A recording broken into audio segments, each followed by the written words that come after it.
Sahabat Rema yang terkasih dalam Kristus, salam kasih dalam Yesus Maria Yusuf, berkah dalam. Hari ini, 19 November, Sabtu dalam Pekan Biasa ke-33. Bacaan yang akan kita renungkan diambil dari Injil Lukas, bab 20, ayat 27 sampai dengan 40. Para sahabat Rema yang terkasih, bacaan yang kita dengarkan dari Injil Lukas memuat unsur iman kita, yakni kebangkitan orang mati. Tentu saja tidak ada dari saudara-saudari yang meragukan itu.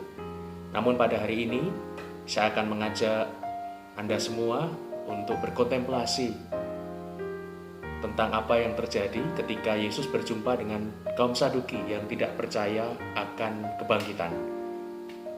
Nah, kalau Anda melihat sinetron atau melihat film, biasanya ada tokoh antagonis dan protagonis. Dalam kisah tersebut tentu saja orang-orang Saduki menjadi tokoh antagonis yang membuat kita gemas atau kita merasa emosi, kita tersinggung karena bertanya-tanya bagaimana mungkin orang yang sudah berjumpa dengan Tuhan Yesus yang penuh kasih, dengan Tuhan Yesus yang darinya memancar rahmat Allah, justru tidak mengalami pertobatan. Itulah yang menjadi tema kita hari ini, yakni penghambat rahmat. Maka dalam kontemplasi terhadap bacaan Injil, sebelum masuk lebih dalam, marilah kita mengingat Anda semua yang menggunakan telepon genggam smartphone atau telepon pintar, tentu saja tidak asing akan istilah aplikasi yang berjalan di latar belakang. Tanpa disadari terkadang kita membuka banyak program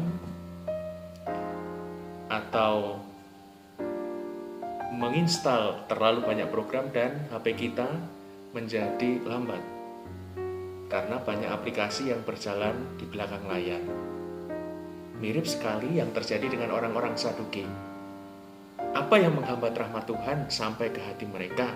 Atau apa yang membuat hati, perasaan, dan telinga rohani mereka menjadi lemot, menjadi lambat karena ada penghambat rahmat di dalamnya. Ada iri hati, kalau kita lihat, kalau kita kontemplasikan. Ada kemarahan, ada kebencian. Itu semualah yang membuat rahmat Tuhan sulit diterima. Maka kalau dalam perumpamaan Yesus menjelaskan bahwa orang-orang di surga hidup seperti malaikat, maka semoga kita pun mempunyai idealisme yang sama seperti ketika kita mendoakan doa Bapa kami di atas bumi seperti di dalam surga. Namun demikian, marilah kita memeriksa hati kita, memeriksa apakah di dalam hati kita ada aplikasi yang berjalan di belakang layar yang membuat telinga hati, telinga rohani kita lemah. Maka semoga perjumpaan kita dengan Tuhan dalam Ekaristi, lalu dalam doa-doa harian kita, menyadarkan kita untuk memeriksa batin kita, untuk mohon rahmat Tuhan, untuk menghilangkan hambatan-hambatan yang mungkin kita miliki dalam hati kita, entah dendam, entah kebencian, entah iri hati, dan beban-beban lain.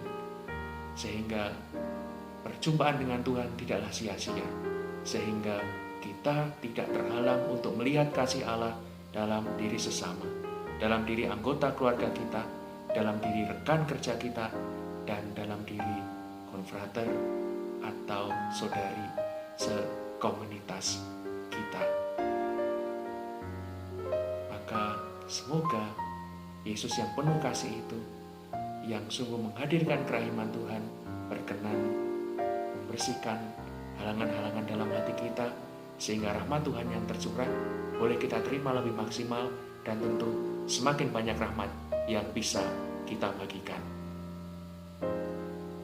Dan semoga Allah yang penuh kasih senantiasa memberkati usaha, studi, keluarga, komunitas, dan niat-niat baik kita dalam nama Bapa dan Putra dan Roh Kudus. Amin. Keluarga Kudus, doakanlah kami. Amin.